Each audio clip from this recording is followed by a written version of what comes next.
अगर कोई तुमसे पूछे कि तुम कैसे हो तो शायद तुम मुस्कुरा दोगे। इसलिए नहीं कि तुम खुश हो, बल्कि इसलिए कि तुम थके हो। इतना थके हो कि अब समझाने की शक्ति भी नहीं बची। मुस्कान अब भाव नहीं रही, वह आदत बन चुकी है। एक ऐसी आदत जो दूसरों को आश्वस्त कर देती है कि सब ठीक है, लेकिन भीतर बैठे मन को और चुप करा देती है। तुम मुस्कुराते हो क्योंकि तुम नहीं चाहते कि कोई सवाल पूछे। तुम मुस्कुराते हो क्योंकि तुम नहीं जानते कि अगर सच बोल दिया तो उसे कहां से शुरू करोगे। और यही मुस्कान धीरे धीरे तुम्हारी सबसे बड़ी थकान बन जाती है। मनुष्य का दुख अक्सर शब्दों में नहीं आता, वह आंसुओं में भी नहीं आता। वह बस भीतर कहीं बैठ जाता है, जैसे कोई बोझ जिसे रोज उठाया जाता है लेकिन कभी नीचे नहीं रखा जाता। बाहर से देखने पर सब कुछ सामान्य लगता है। दिन चलता है, काम होता है, लोग मिलते हैं, बातें होती हैं, पर भीतर कुछ लगातार दबा रहता है। एक ऐसा भारीपन जो शोर नहीं करता पर हर अनुभव को थोड़ा बोझिल बना देता है, जो खुशी को भी पूरा महसूस नहीं होने देता, जो हौंसी को भी अधूरी कर देता है। मनुष्य अक्सर यह नहीं जान पाता कि वह कब से थका हुआ है। उसे याद नहीं रहता कि उसने आखिरी बार कब बिना वजह राहत महसूस की थी, कब वह किसी बात के लिए उत्साहित हुआ था बिना यह सोचे कि इसके बाद क्या करना है। अब हर खुशी के साथ एक जिम्मेदारी जुड़ी होती है, हर आराम के साथ अपराधबोध जुड़ा होता है, और धीरे धीरे मनुष्य यह मान लेता है कि यही जीवन है। थकान को जीवन का स्वभाव मान लेना ही सबसे गहरी पीड़ा होती है। तुम सुबह उठते हो और सोचते हो, चलो एक और दिन। यह वाक्य अपने आप में कितना कुछ कह जाता है। इसमें कोई उत्साह नहीं होता, कोई उम्मीद नहीं होती, बस एक स्वीकार होता है कि दिन कटेगा। और दिन कटते कटते तुम भी कहीं कट जाते हो। तुम अपने मन के साथ बैठने का समय नहीं निकालते, क्योंकि बैठने से सवाल आते हैं और सवालों से तुम डरते हो।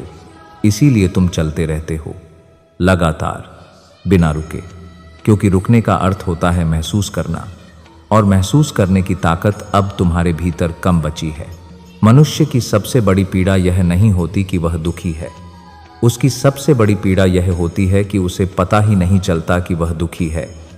उसने दुख के साथ जीना सीख लिया है, उसने उसे सामान्य मान लिया है, उसने यह मान लिया है कि हर किसी की जिंदगी ऐसी ही होती है, और यही मान्यता उसे भीतर से धीरे धीरे खाली कर देती है। क्योंकि जो सामान्य मान लिया जाता है उस पर कोई ध्यान नहीं देता, और जिसे ध्यान नहीं मिलता वह भीतर सड़ने लगता है। तुम्हें कभी कभी लगता है कि तुम किसी से बात करना चाहते हो, पर फिर सोचते हो, क्या फायदा, क्या कहेंगे, सब तो यही कहते हैं सब ठीक हो जाएगा। पर तुम्हें ठीक नहीं होना है, तुम्हें समझा जाना है। और जब तुम्हें लगता है कि समझने वाला कोई नहीं है, तब तुम चुप हो जाते हो। यह चुप्पी बाहर शांत लगती है, पर भीतर बहुत शोर करती है। यह शोर तुम्हें रातों में जगाता है, बिना कारण थका देता है, और बिना वजह उदास कर देता है। मनुष्य अक्सर यह भी नहीं समझ पाता कि उसकी थकान सिर्फ काम की नहीं है, वह भावनाओं की थकान है। हर बार खुद को संभालने की थकान, हर बार मजबूत बने रहने की थकान, हर बार यह साबित करने की थकान कि वह ठीक है। और यह थकान किसी छुट्टी से दूर नहीं होती, क्योंकि यह शरीर की नहीं, आत्मा की थकान होती है। आत्मा तब थकती है जब उसे लगातार अनदेखा किया जाता है। तुम्हें कभी कभी लगता है कि अगर तुम गिर पड़े तो कोई संभालेगा नहीं, इसलिए तुम गिरते नहीं, तुम चलते रहते हो, लड़खड़ाते हुए भी। और यह डर तुम्हें अंदर से जकड़ लेता है, क्योंकि तुम जानते हो कि अगर तुम सच में रुक गए तो बहुत कुछ बाहर आ सकता है, और उस बाहर आने के लिए तुम तैयार नहीं हो। इसीलिए तुम मुस्कुराते हो, वही मुस्कान जो अब तुम्हारी ढाल बन चुकी है। शास्त्रों में कहा गया है कि मन का बोझ सबसे भारी होता है, क्योंकि वह दिखाई नहीं देता। लोग टूटे हाथ देख लेते हैं, पर टूटा मन नहीं देख पाते, और मनुष्य भी अपने टूटे मन को छुपाने में माहिर हो जाता है।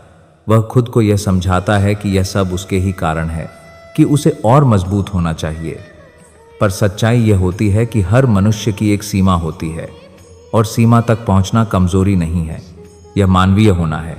यह कथा उसी क्षण से शुरू होती है जब मनुष्य पहली बार यह महसूस करता है कि वह मुस्कुरा इसलिए नहीं रहा क्योंकि वह खुश है, बल्कि इसलिए कि वह थक चुका है। यह एहसास डराता है, पर यह ईमानदार होता है। यह वह बिंदु होता है जहां से भीतर की सच्ची यात्रा शुरू होती है। यह यात्रा बाहर की दुनिया बदलने की नहीं होती, यह यात्रा अपने भीतर लौटने की होती है। यदि तुम यह सुन रहे हो और तुम्हें लग रहा है कि यह तुम्हारे मन की बात है, तो जान लो तुम अकेले नहीं हो। यह थकान कोई दोष नहीं है, यह संकेत है। संकेत कि अब तुम्हें खुद के पास लौटने की आवश्यकता है, क्योंकि जीवन केवल निभाने का नाम नहीं है, जीवन महसूस करने का भी नाम है। और जिस दिन मनुष्य यह स्वीकार कर लेता है कि वह थक गया है, उसी दिन से भीतर का उपचार शुरू हो जाता है। धीरे धीरे मनुष्य इस थकान के साथ जीना सीख लेता है। शुरुआत में यह थकान उसे अजीब लगती है। वह सोचता है कि कुछ दिनों की बात होगी, फिर सब ठीक हो जाएगा। पर दिन गुजरते जाते हैं, परिस्थितियां बदलती हैं, जिम्मेदारियां बढ़ती हैं, और थकान कहीं जाती नहीं। वह बस मनुष्य के साथ रहने लगती है, इतनी पास कि वह उसे पहचानना ही बंद कर देता है। अब थकान कोई स्थिति नहीं रहती, वह स्वभाव बन जाती है। मनुष्य सुबह उठता है और बिना सोचे मान लेता है कि दिन भारी होगा। वह इसे चुनौती नहीं देता, वह इसे स्वीकार कर लेता है, और यही स्वीकार भीतर पहली दरार बनाता है। अब वह अपने मन की बातों पर ध्यान देना बंद कर देता है। जब मन कहता है आज रुक जाओ, तो वह कहता है अभी समय नहीं है। जब मन कहता है अब नहीं हो पा रहा, तो वह कहता है थोड़ा और सह लो। यह थोड़ा और कभी खत्म नहीं होता, और हर थोड़ा और के साथ मनुष्य खुद से थोड़ा और दूर चला जाता है। वह अपनी भावनाओं को प्राथमिकता की सूची में सबसे नीचे रख देता है, क्योंकि उसे लगता है कि भावनाएं इंतजार कर सकती हैं। पर भावनाएं इंतजार नहीं करती, वे भीतर इकट्ठा होती रहती हैं। इस अवस्था में मनुष्य को यह भी महसूस होने लगता है कि वह पहले जैसा नहीं रहा। वह बातें सुनता है, पर पूरी तरह सुन नहीं पाता। वह लोगों के साथ बैठता है, पर भीतर कहीं और होता है। उसका शरीर मौजूद रहता है, पर मन अनुपस्थित रहता है। और यह अनुपस्थिति किसी को दिखती नहीं, क्योंकि वह अपना काम करता रहता है, अपनी जिम्मेदारियां निभाता रहता है। बाहर से देखने पर सब कुछ ठीक लगता है, पर भीतर धीरे धीरे एक दूरी बन जाती है अपने ही जीवन से। मनुष्य अब छोटी छोटी बातों पर चिड़चिड़ा होने लगता है। उसे खुद भी समझ नहीं आता कि वह क्यों इतना जल्दी थक जाता है, क्यों छोटी बातें उसे भारी लगने लगती हैं। वह इसे भी सामान्य मान लेता है। वह कहता है काम का दबाव है, तनाव तो रहेगा ही। पर सच्चाई यह होती है कि यह चिड़चिड़ापन थकान का ही एक रूप होता है। यह उन भावनाओं की आवाज़ होती है जिन्हें कभी सुना नहीं गया, और जब भाव बोल नहीं पाते तब वे व्यवहार बन जाते हैं। धीरे धीरे मनुष्य अपने आप से संवाद करना बंद कर देता है। वह अपने भीतर झोंकने से बचता है, क्योंकि उसे डर लगता है कि वहाँ क्या मिलेगा। उसे लगता है कि अगर उसने खुद से सच में पूछ लिया कि वह कैसा है, तो शायद वह संभाल नहीं पाएगा। इसलिए वह खुद को व्यस्त रखता है। वह काम में डूब जाता है, मोबाइल में उलझ जाता है, लोगों के बीच खुद को खो देता है, क्योंकि अकेलेपन में उसे अपनी ही आवाज़ सुनाई देती है, और वह आवाज़ अब उसे डराने लगी है। इस डर के साथ ही भीतर की दरार और गहरी होने लगती है। यह दरार किसी टूटने जैसी नहीं होती, यह बस एक खिंचाव होती है, जैसे मनुष्य और उसका मन दो अलग दिशाओं में खिंच रहे हों। एक हिस्सा निभाता रहता है, दूसरा हिस्सा चुपचाप थकता रहता है, और यह खिंचाव बहुत ऊर्जा ले लेता है। मनुष्य हर दिन थोड़ा और थक जाता है, बिना यह जाने कि थकान का स्रोत कहाँ है। कई बार उसे यह भी लगता है कि अगर वह यह सब किसी को बता दे तो शायद हल्का हो जाए, पर फिर वह रुक जाता है। उसे लगता है कि लोग क्या कहेंगे, क्या समझेंगे।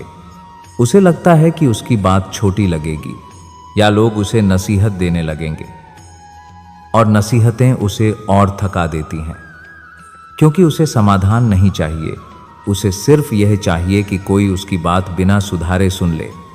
पर जब उसे यह भरोसा नहीं मिलता तो वह चुप ही रहना बेहतर समझता है।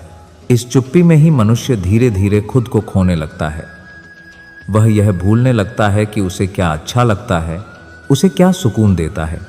वह अपनी पसंद नापसंद को महत्व देना बंद कर देता है, क्योंकि अब जीवन एक दौड़ जैसा लगने लगता है, जहां रुकने का मतलब पीछे छूट जाना होता है, और इस दौड़ में वह खुद से आगे निकल जाता है। शास्त्रों में कहा गया है कि जो स्वयं को नहीं जानता वह संसार को भी सही रूप में नहीं देख पाता। जब मनुष्य अपने भीतर की थकान को अनदेखा करता है, तब वह जीवन को भी थकी हुई दृष्टि से देखने लगता है। उसे हर चीज बोझ जैसी लगने लगती है, और यह बोझ बाहर का नहीं होता, यह भीतर की उपेक्षा का बोझ होता है। जब भीतर की वह दरार स्पष्ट दिखने लगती है, तब मनुष्य सबसे पहले डरता है। यह डर किसी बाहरी संकट का नहीं होता, यह डर अपने ही सच का होता है, क्योंकि अब तक वह जिस जीवन को सहज मानकर जी रहा था, उसी जीवन में अब उसे असहजता दिखाई देने लगती है। अब वह पहले की तरह अपने मन को बहला नहीं पाता। अब जब वह थका हुआ होता है तो उसे पता होता है कि यह सिर्फ थकान नहीं है, यह बहुत समय से दबा हुआ बोझ है। और इस बोध के साथ ही भीतर एक सवाल उठने लगता है, अगर यह जीवन ऐसा ही चलता रहा तो मैं कहाँ रह जाऊंगा। यह सवाल उसे बेचैन कर देता है, क्योंकि इसके उत्तर में कोई आसान रास्ता नहीं होता। इस डर के कारण मनुष्य कई बार सच से भागने लगता है। वह खुद को फिर से व्यस्त करने की कोशिश करता है। वह सोचता है कि अगर वह ज्यादा काम करेगा, ज्यादा लोगों के बीच रहेगा, ज्यादा व्यस्त रहेगा, तो शायद यह बेचैनी अपने आप शांत हो जाएगी। पर अब ऐसा नहीं होता। अब व्यस्तता भी उसे पूरी तरह ढक नहीं पाती। अब हर शोर के बीच भी भीतर वही दरार महसूस होती रहती है, जैसे कोई आवाज लगातार कह रही हो, तुम जो जी रहे हो वह अधूरा है। और यह आवाज उसे परेशान करती है, क्योंकि वह जानता है कि यह आवाज झूठ नहीं बोल रही। मनुष्य को इस अवस्था में यह भी लगने लगता है कि काश उसने यह सब महसूस ही न किया होता। काश वह फिर से वही सामान्य जीवन जी पाता, जहां सब कुछ चलता रहता था और उसे कुछ सोचने की जरूरत नहीं पड़ती थी। पर चेतना एक बार जाग जाए तो उसे फिर से सुलाया नहीं जा सकता। यह वह बिंदु होता है जहां मनुष्य को पहली बार यह समझ आता है कि वह अब पुराने ढर्रे पर नहीं लौट सकता। यह समझ उसे तोड़ती नहीं है, पर उसे हिला देती है, क्योंकि अब उसे चुनना पड़ता है, या तो वह सच को स्वीकार करे या फिर जान बूझकर उससे मुंह मोड़े। इस टकराहट में मनुष्य के भीतर दो आवाजें स्पष्ट हो जाती हैं। एक आवाज कहती है, सब ठीक है, इतना मत सोचो, हर किसी का जीवन ऐसा ही होता है। दूसरी आवाज बहुत शांत होती है, पर बहुत गहरी होती है। वह कहती है, नहीं, यह तुम्हारा जीवन है और यह तुम्हें भारी लग रहा है। पहली आवाज सुरक्षा का वादा करती है, दूसरी आवाज सच्चाई का, और मनुष्य इसी द्वंद्व में फंस जाता है। सुरक्षा उसे आराम देती है, पर सुकून नहीं। सच्चाई उसे डराती है, पर मुक्त कर सकती है। धीरे धीरे मनुष्य यह भी समझने लगता है कि उसने अपनी पीड़ा से भागकर खुद को बचाया नहीं था, उसने खुद को और थका दिया था।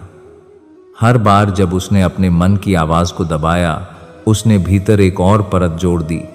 अब ये सारी परतें एक साथ सामने आने लगी हैं, और यह दृश्य डरावना होता है, क्योंकि इसमें किसी और को दोष देने का अवसर नहीं होता। यहाँ केवल स्वयं की सच्चाई होती है, और स्वयं की सच्चाई का सामना करना सबसे कठिन होता है। इस चरण में मनुष्य कई बार स्वयं से नाराज भी होता है। वह सोचता है कि उसने पहले क्यों नहीं सुना, क्यों नहीं रुका, क्यों खुद को इतना पीछे छोड़ दिया। पर यह नाराजगी भी उसी प्रक्रिया का हिस्सा होती है, क्योंकि अब वह पहली बार अपने साथ ईमानदार हो रहा होता है। अब वह यह स्वीकार कर रहा होता है कि उसने खुद के साथ भी अन्याय किया है। यह स्वीकार पीड़ादायक होता है, पर यही स्वीकार भीतर परिवर्तन की नींव रखता है। धीरे धीरे उसे यह भी समझ में आने लगता है कि सच से भागना उसे बचा नहीं रहा, बल्कि उसे भीतर से खोखला कर रहा है। अब वह यह मानने लगता है कि डर के बावजूद सच की ओर देखना ही एकमात्र रास्ता है। यह रास्ता आसान नहीं होता, इसमें कोई त्वरित समाधान नहीं मिलता, इसमें कोई यह नहीं कहता कि अब सब ठीक हो जाएगा, पर इसमें एक ईमानदारी होती है जो मनुष्य को स्वयं के करीब लाने लगती है। शास्त्रों में कहा गया है कि बोध का मार्ग पहले भय से होकर गुजरता है। जब मनुष्य अपने भीतर की दरार को देखता है तब वह डरता है, क्योंकि यह दरार उसे बदलने के लिए कहती है। पर यही दरार उसे भीतर की रोशनी भी दिखाती है, क्योंकि जहां दरार होती है वहीं से प्रकाश प्रवेश करता है, और यह प्रकाश धीरे धीरे यह दिखाने लगता है कि मनुष्य अकेला नहीं है, वह बस बहुत समय से खुद से दूर रहा है। जब भीतर की टकराहट कुछ समय तक चलती रहती है तब मनुष्य के भीतर एक थकान और उतर आती है, पर यह थकान पहले जैसी नहीं होती। यह थकान लड़ते लड़ते थक जाने की होती है। अब वह हर बात पर खुद को सही साबित करने की कोशिश नहीं करता। अब वह हर भाव को तर्क से दबाने की शक्ति भी नहीं जुटा पाता। और यहीं इसी थकान के बीच कुछ बहुत महत्वपूर्ण घटित होता है। भीतर की कठोरता धीरे धीरे ढीली पड़ने लगती है। वह आवाज़ जो अब तक कहती थी तुम्हें ऐसा महसूस नहीं करना चाहिए, अब थोड़ी धीमी हो जाती है, और उसी खाली स्थान में एक नई आवाज़ जन्म लेती है। यह आवाज़ कठोर नहीं होती, यह सवाल नहीं करती, यह बस कहती है मैं समझ रहा हूँ। यह क्षण बहुत साधारण लगता है, पर भीतर बहुत गहरा होता है, क्योंकि पहली बार मनुष्य अपने ही अनुभव को बिना दोष लगाए देख पाता है। वह यह नहीं कहता कि उसने गलत किया, वह यह भी नहीं कहता कि उसने सही किया। वह बस यह मान लेता है कि उसने वही किया जो वह उस समय कर पाया, और यह स्वीकार उसके भीतर की सबसे पुरानी गांठ को थोड़ा ढीला कर देता है। अब वह अपने अतीत को दुश्मन की तरह नहीं देखता, अब वह उसे समझने की कोशिश करता है। वह यह जानने लगता है कि जिन क्षणों में वह चुप रहा वे कायरता नहीं थे, वे थकान थे। जिन दिनों में वह मुस्कुराता रहा वे खुशी नहीं थे, वे खुद को संभालने की कोशिश थे। धीरे धीरे मनुष्य को यह एहसास होता है कि उसने अपने साथ बहुत सख्ती से व्यवहार किया है। उसने खुद से वही अपेक्षाएं रखीं जो वह किसी और से कभी नहीं रखता। उसने खुद को यह कहने की अनुमति ही नहीं दी कि अब बस। और अब इस ठहराव में वह पहली बार खुद को यह अनुमति देता है। यह अनुमति उसे आलसी नहीं बनाती, यह उसे मानवीय बनाती है, क्योंकि हर मनुष्य की एक सीमा होती है, और उस सीमा को पहचानना पराजय नहीं, विवेक होता है। इस चरण में मनुष्य के भीतर करुणा जन्म लेती है। यह करुणा भावुकता नहीं होती, यह स्वयं को सही ठहराने का प्रयास भी नहीं होती। यह एक शांत समझ होती है कि जो भारी लग रहा है वह सच में भारी है, और जो थकान महसूस हो रही है वह वास्तविक है। अब वह अपने दुख को छोटा नहीं करता, न ही उसे बढ़ा चढ़ा कर देखता है। वह उसे वैसा ही स्वीकार करता है जैसा वह है, और यही स्वीकार भीतर एक स्थिरता को जन्म देता है। धीरे धीरे वह यह भी समझने लगता है कि स्वयं के प्रति करुणा का अर्थ यह नहीं है कि वह दुनिया से कट जाए। इसका अर्थ केवल इतना है कि वह स्वयं के विरुद्ध खड़ा होना बंद कर दे। अब वह हर निर्णय के बाद खुद को कटघरे में नहीं खड़ा करता। अब वह हर गलती को चरित्र की कमजोरी नहीं मानता। वह सीखता है कि गिरना जीवन का हिस्सा है, और हर गिरावट से स्वयं को उठाने का तरीका कठोरता नहीं बल्कि सहारा होता है। इस अवस्था में कुछ रिश्ते भी नए रूप में दिखने लगते हैं। कुछ रिश्तों में उसे यह स्पष्ट दिखता है कि वह केवल दे रहा था और खुद को खाली करता जा रहा था। कुछ अपेक्षाएं जिन्हें वह वर्षों से ढो रहा था अब उसे अनावश्यक लगने लगती हैं। यह देखना आसान नहीं होता, क्योंकि इसका अर्थ होता है कि अब उसे कुछ सीमाएं बनानी होंगी, और सीमाएं बनाना उन लोगों के लिए बहुत कठिन होता है जिन्होंने हमेशा समायोजन करना सीखा हो। पर अब मनुष्य यह समझने लगता है कि बिना सीमाओं के कोई भी संबंध सच्चा नहीं रह सकता। शास्त्रों में कहा गया है कि आत्मा की रक्षा भी धर्म है। जब मनुष्य यह समझ लेता है कि हर बार खुद को त्याग देना ही सद्गुण नहीं है, तब वह अपराधबोध से मुक्त होने लगता है। अब वह यह मानने लगता है कि स्वयं को बचाना भी उतना ही आवश्यक है जितना दूसरों का ध्यान रखना। और यही समझ उसके भीतर एक नया संतुलन लाती है। धीरे धीरे भीतर की भाषा बदल जाती है। पहले जो स्वर कठोर था, अब वह कोमल हो जाता है। पहले जो प्रश्न आरोप जैसे लगते थे, अब वे जिज्ञासा जैसे लगने लगते हैं। और इसी परिवर्तन में मनुष्य पहली बार यह अनुभव करता है कि वह अपने जीवन से लड़ नहीं रहा, वह अपने जीवन को थाम रहा है। यह थाम किसी जीत की तरह नहीं होती, यह सहारा मिलने जैसा होता है। जब मनुष्य अपने भीतर उपजी करुणा के साथ जीवन की ओर देखना शुरू करता है, तब उसे पहली बार यह अनुभव होता है कि जीवन को जीतना नहीं होता, जीवन को समझना होता है। अब वह हर दिन को यह साबित करने की कोशिश में नहीं जीता कि वह मजबूत है, कि वह सब संभाल सकता है, कि उसे किसी की जरूरत नहीं है। अब वह यह स्वीकार कर लेता है कि कुछ दिन ऐसे होंगे जब मन हल्का होगा, और कुछ दिन ऐसे भी होंगे जब मन भारी रहेगा। और इस स्वीकार में कोई हार नहीं होती, इसमें सच्चाई होती है।